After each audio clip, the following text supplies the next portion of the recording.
नमस्कार दोस्तों, मेरा नाम महेंद्र है और आज इस बुक में जो कि पहला चैप्टर है, चैप्टर दूसरा है और इसमें क्या है इच्छा, इच्छा के से रिलेटेड कहानियाँ चल रही हैं। तो इसमें क्या है दृढ़ता के 50 सेंट, ये कहानी का शीर्षक है। आर यू डर मी जिसे कि मैंने बताया था इससे प्रीवियस वाली वीडियो में कि उन्होंने जो है 3 फीट पहले ही सोना छोड़ दिया था, उन्हें बहुत कुछ सीखने को मिला था। तो आर यू डर मी क्या थे, ये एक अपने अंकल के पास में गए, ठीक है? और वहाँ पे उनका एक मेल था और अगल-बगल बहुत बड़े खेत थे जिसमें कि किसान लोग काम करते थे और वो मज़दूर थे एक तरह से, तो वहीं पे थे और ये अपने अंकल से जो है अंकल का वहीं हेल्प कर रहे थे, बातें कर रहे थे उनसे, कुछ प्लान होगा अपना डिस्कस कर रहे थे, क्योंकि ये उस टाइम इंश्योरेंस एजेंट थे, ठीक है? और इन्होंने इंश्योरेंस एजेंट में बहुत बढ़िया काम किया था उस टाइम और बहुत अच्छा पैसा भी कमाया था। फिर उसी बात के दौरान जो है एक छोटी-सी लड़की आई एप्रॉक्स 5 साल की। आई अंकल से बोली और उसके अंकल बहुत गुस्सैले थे। अंकल से बोली, "अंकल आप मेरी मम्मी के 50 सेंट दे दीजिए, मेरी मम्मी ने मँगाया है।" तो अंकल जो है गुस्सा करके बोले, "कैसे 50 सेंट तुम्हारे? चली जाओ यहाँ से, नहीं तो अभी मारूँगा 1 लाफ़ा।" अब वो थे, वो कह कर के फिर आदी-डरवी से बात करने लगे और बच्ची वहीं खड़ी थी, गई नहीं थी वहाँ से। कुछ देर बाद फिर उन्होंने देखा, "अभी तक तुम गई नहीं? जाओ यहाँ से।" उसने फिर धीरे से कहा कि, "मेरी मम्मी के 50 सेंट दे दीजिए, मैं चली जाऊँगी।"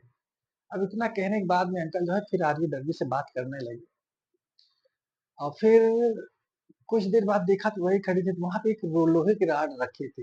अंकल उसे उठाए और दौड़ के कहा, "आज मैं तुम्हें मार डालूँगा, नहीं भागी तुम क्यों नहीं? भागो यहाँ से।" इतना तेज जब बोले अंकल, तो वो लड़की जो है आँख में आँख ऐसे मिला कर के बोली, "तुम्हें सुनाई नहीं देता? मेरी मम्मी के 50 सेंट दो, तब मैं जाऊँगी।" अब इतना कहते ही भैया उनके हाथ से जो लोहे की रॉड थी वो गिर गई और उसकी आँखों में देख रहे थे और धीरे से जो है अपनी जेब से 50 सेंट निकाले और उस लड़की को दे दिए। और वहीं पे एक चबूतरा था, वहीं पे बैठ करके वो आसमान की तरफ देखने लगे, बहुत देर तक सोच रहे थे। नेपोलियन हिल को दोस्तों, ये जो कहानी थी, ये स्टोरी थी, आर.यू. डर्बी ने उसी मील में जाकर के जो है सुनाई थी, बताया था उन्हें।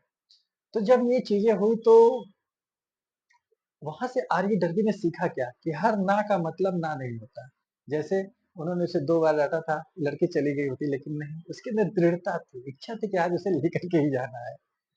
तो इस कहानी से ये सीखने को मिला और आर्यो डर्बी को सबसे बड़ी शिक्षा यहाँ से ये मिली थी कि किसी भी ना का मतलब ना नहीं होता। तो जब वो इंश्योरेंस में थे, वहाँ से उन्होंने मतलब कि बहुत सारे अवार्ड्स जीते और अरबों करोड़ों रुपए जो है वहाँ से कमाया उन्होंने। तो ये क्या था? यह एक इच्छा था। ये चैप्टर जो चल रहा है, इच्छा का चल रहा है, ठीक है? तो आप जो है मेरे इस चैनल को लाइक एंड सब्सक्राइब कर सकते हैं। ये जो बुक है थिंक एंड रिच ग्रो, अगर आपको मौका मिले तो आप इसे खरीदिएगा, पढ़िएगा, ठीक है? बहुत ही ऑसम बुक है, अच्छी बुक है। और इसके बाद मैं एक बुक और लाऊँगा जो कि मुझे बहुत पसंद है, the last course for your best life, ठीक है? उसका राज ठाकुर उसके लेखक हैं और राइटर हैं। मैं उस किताब को भी बताऊँगा तो आप बने रहिएगा।